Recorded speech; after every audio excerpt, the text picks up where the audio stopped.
दोस्तों कैसे हैं आप सभी। आशा करती हूँ आप सभी बहुत अच्छे हैं और अपना ख्याल रख रहे हैं। राधा रानी अपनी कृपा आप सब पर बनाए रखे। दोस्तों आज हम बात करेंगे कि वट सावित्री पर अपने पति को दीर्घायु देने के लिए हमें कौन से उपाय ज़रूर करने चाहिए। देखिए, जो इस बार की अमावस्या है या जो वट सावित्री का व्रत रखा जाएगा वो रखा जाएगा सोमवार के दिन, यानी कि 26 मई को। 26 मई सोमवार की अमावस्या है, यानी कि ये सोमवती अमावस्या पड़ रही है।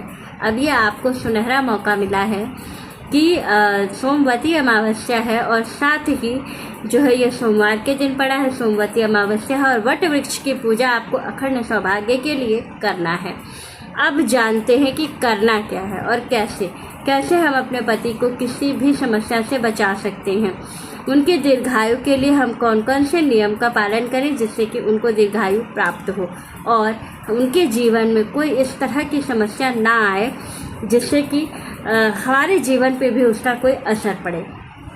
तो कौन सा उपाय हमें करना है, ये सारे उपाय जो बताऊंगी ये पंडित प्रदीप मिश्रा जी द्वारा बताया हुआ है और ये 100% काम करता है। तो आप इसको ज़रूर करिएगा। कैसे करना है, कब करना है, सारी चीज़ें बताने जा रही हूँ। तो चलिए वीडियो शुरू कर लेते हैं और सारी चीज़ें जान लेते हैं कि क्या करना है, कैसे करना है। तो चलिए वीडियो शुरू कर लेते हैं। लेकिन उससे पहले अगर अभी तक आपने मेरे चैनल को सब्सक्राइब नहीं किया है तो चैनल को सब्सक्राइब कर लीजिएगा। बेल आइकन को दबाना बिल्कुल ना भूलिएगा। जानकारी अच्छी लगे तो वीडियो को लाइक शेयर ज़रूर कीजिएगा। तो चलिए वीडियो शुरू कर लेते हैं। सबसे पहले हम लोग बात करेंगे सोमवती अमावस्या की या वट सावित्री की। इस दिन हमें क्या करना है। देखिए, वट वृक्ष की पूजा तो हमें करनी ही है क्योंकि अखंड सौभाग्य के लिए, और इसको बरगदई अमावस्या भी कहा जाता है या बरगद वाली अमावस्या। बहुत से लोग बहुत तरह के नामों से इसको जानते हैं। तो बहुत सारे नामों से जानने की वजह से इसको जो है इसका विशेष महत्व है। अब हम विशेष रूप से बात करेंगे कि हमें करना क्या है। तो देखिए, आप जो पूजन करते हैं, पूजन में आपको क्या करना है कि जो अखंड सौभाग्य की चीज़ें होती हैं वो ज़रूर समर्पित करनी है 26 मई के दिन। इस दिन विशेष रूप से बरगद की पूजा के साथ साथ आपको पीपल की पूजा भी करनी है। अब पूछिए कैसे, क्योंकि ये सोमवती अमावस्या है और सोमवती अमावस्या पर विशेष रूप से हम सबसे पहले पीपल की पूजा करते हैं। तो सबसे पहले हम क्या करेंगे, सोमवती अमावस्या है तो पीपल के वृक्ष की पूजा करेंगे, फिर हम वट वृक्ष की पूजा करेंगे। अगर किसी को वट वृक्ष नहीं मिल पा रहा है तो सबसे अच्छा मौका है कि वो पीपल के वृक्ष में पूजा कर ले। वो भी नहीं मिल रहा है तो घर में तुलसी जी का अगर पौधा है, गमला है, तो उसको रख करके आप पूजन कर सकते हैं। लेकिन ये गलती मत करिएगा कि पीपल या बरगद की डंडी ला के घर में लगा करके उसकी पूजा कर लें, तो ये कार्य मत कीजिएगा। और एक चीज़ और के, क्योंकि पति की दीर्घायु के लिए ये व्रत रखा जाता है और विशेष रूप से पति की पूजा इसमें की जाती है, तो आपको क्या करना है, सबसे पहले आपको एक काम करना है कि आपको ये ध्यान रखना है कि जो महत्वपूर्ण चीज़ है कि फेरी आपको ज़रूर लेनी है। जो बरगद की फेरी होती है ये बहुत महत्वपूर्ण होती है। कहा जाता है हम जितनी फेरी करते हैं हमारे पति की आयु उतनी लंबी होती है।